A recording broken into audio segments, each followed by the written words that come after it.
Olá, caríssimo aluno, bom dia. Estamos aqui novamente, mais uma aula de língua portuguesa. Desta vez iremos dar continuidade aos tipos textuais e eu queria informar logo de cara que, se porventura vocês escutarem barulhos diferenciados dos que estão acostumados, como de motos, ou de carros, ou, por exemplo, um bom dia, saibam que eu mudei de estúdio, agora eu estou no grande centro metropolitano de Acauã, então pode acontecer de vocês ouvirem alguns barulhos estranhos. A aula de hoje é referente ao dia 24 de maio de 2021. Teremos tipos textuais. Continuando nosso conteúdo.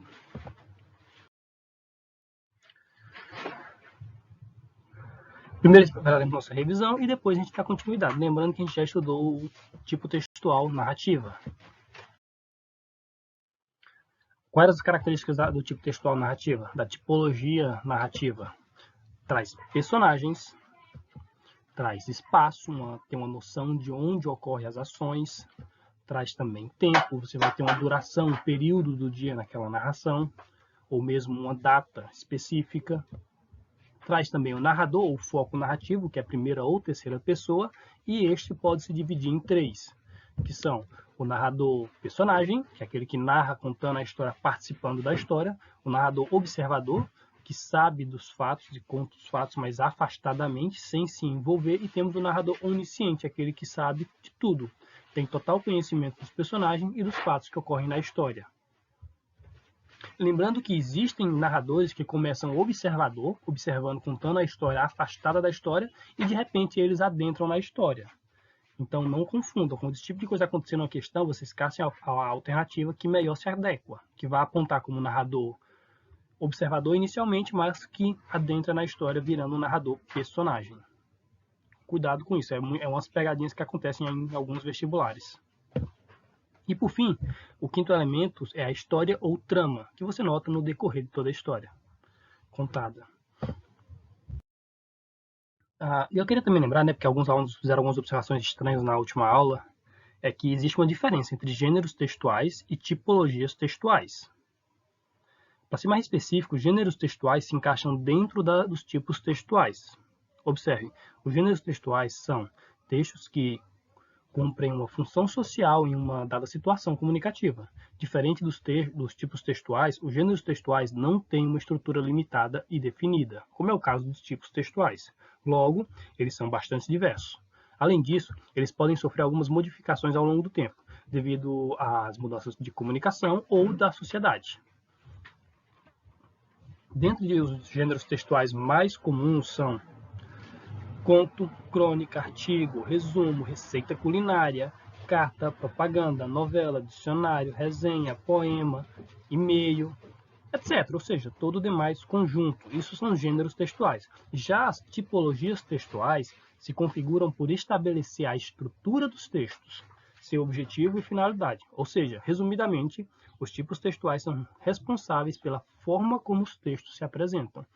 E os mais usados são narrativa, que nós já estudamos, descritiva, dissertativa, expositiva e injustiva, que nós iremos estudar hoje.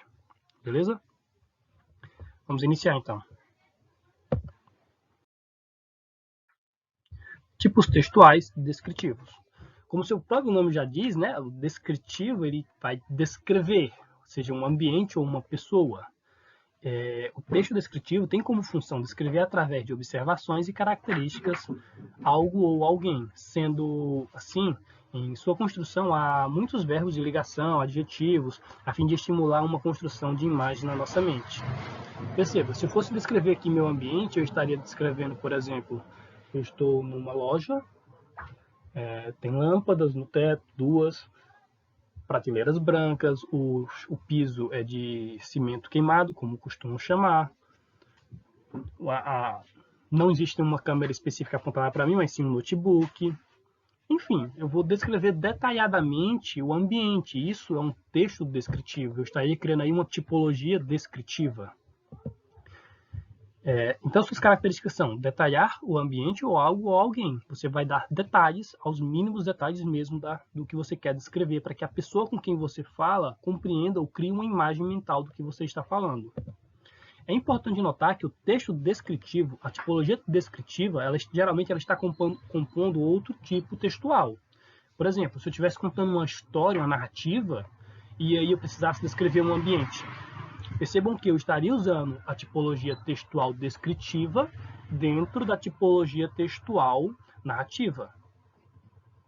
É bem interessante notar isso. Só que existe a tipologia textual que é dominante. No caso desse exemplo que eu dei, a tipologia textual compondo a tipologia narrativa, eu estaria aí com a tipologia textual dominante narrativa. E aí a segunda seria a descritiva. Existem casos específicos em que a descritiva é de fato predominante. Quando, por exemplo, eu não estou contando uma narrativa, eu estou apenas descrevendo o ambiente em que eu estou para uma pessoa. Tipologia textual predominantemente descritiva.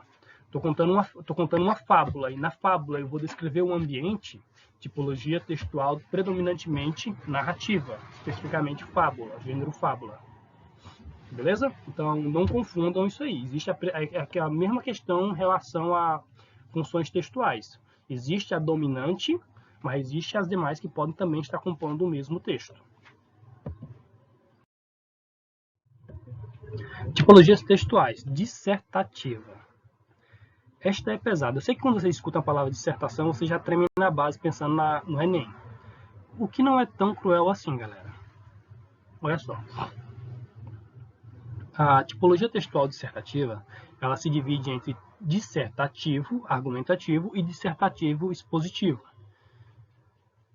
O dissertativo expositivo, vamos começar pelo argumentativo. O primeiro, o argumentativo, ele tem como função, além de defender uma ideia através de argumentação, persuadir o leitor. Ou seja, você vai expor sua ideia, você vai argumentar a favor da sua ideia e vai persuadir o seu leitor a tomar uma determinada atitude. Vocês podem perceber aí que tem até a função comunicativa com a nativa. Você vai tentar persuadir o seu leitor, mas por meio de argumentos. Você não vai somente usar verbos, por exemplo, no imperativo, como é o caso dessa função. Você vai ter que argumentar, expor um ponto de vista, argumentar e persuadir o seu leitor. São os 3 objetivos de uma dissertação. Quando você cria uma dissertação, tenha sempre isso em mente. Expor seu ponto de vista inicialmente, argumentar a favor do seu ponto de vista e, por fim, persuadir o seu leitor a tomar uma determinada atitude. Já o segundo tem por objetivo expor um ponto de vista sem necessariamente usar artifícios de convencimento. Ou seja, você não tem que persuadir o seu leitor, no caso da expositiva, e nem tem que argumentar a favor do seu ponto de vista. Você vai simplesmente expor um fato. Simples assim. Então, a dissertação expositiva é muito simples. Você vai expor um tema e só isso.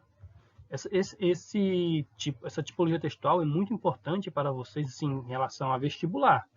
Pois não é nem essencial, né, que vocês criem uma boa redação. E para isso, você tem que ter sempre na mente que a argumentativa requer expor ideia, primeiramente, depois argumentar a favor da sua ideia e, por fim, persuadir o seu leitor.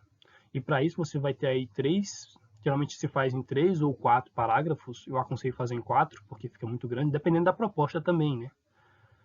Por exemplo, outro dia eu fui fazer uma prova e aí a dissertação era só de 20 linhas. Como fazer 4 parágrafos em 20 linhas? É impossível. Mas normalmente no Enem, né, são 30 linhas, então vocês podem fazer um parágrafo expondo a ideia, inicialmente, 2 parágrafos para argumentar a favor da sua ideia e o último parágrafo para persuadir o seu leitor utilizando seus argumentos e fechando com chave de ouro. Próxima. Foi mal, esqueci das características.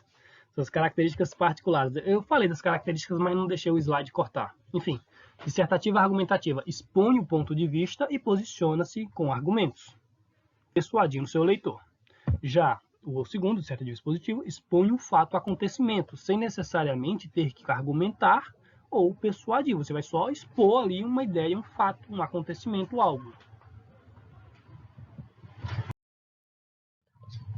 Por fim, nós temos aqui a tipologia textual injuntivo. Esse nome ele não dá muitas dicas sobre do que acontece. É muito estranho, injuntivo. Pois bem, apesar do nome não nos dar assim, muitas dicas sobre esse tipo de texto, o texto injuntivo ele tem como função instruir ou orientar o leitor. Desse modo, a utilização dos verbos no imperativo para indicar uma ordem é um dos recursos linguísticos mais importantes dessa tipologia. Ou seja, tipologia textual injuntiva da ordem. Características do texto da ordem. E usa verbos no imperativo. Afinal de contas, é impossível você dar uma ordem para uma pessoa sem necessariamente usar um verbo no imperativo. Você normalmente vai usar o verbo no imperativo. Vá, ande, por aí vai. Claro, a entonação também coopera muito nesse ponto de vista. Pois bem, galera. Nós falamos aí das tipologias textuais. Vou deixar uma atividade pequena para vocês, né? Porque houve aqui uma organização melhor. A coordenação entrou em contato comigo e pediu para que eu fizesse na seguinte estrutura. Nós estávamos tendo 2 aulas por semana. Nós vamos ter uma aula na segunda-feira de conteúdo. No final da aula eu vou passar uma atividade, que essa atividade vai ter entre 3 e 5 questões. E no final, na quinta-feira, nós iremos fazer uma correção dessa atividade. Ou seja, nós só teremos uma aula de língua portuguesa, que equivale a 2. E na quinta-feira nós teremos a revisão, beleza? Pois bem, galera, valeu aí, falou! Bons estudos aí. Quinta-feira nós voltamos com a correção dessa nossa atividade, que só tem 2 questões, mas um texto um pouquinho grande. Perdoem-me. Tchau, falou!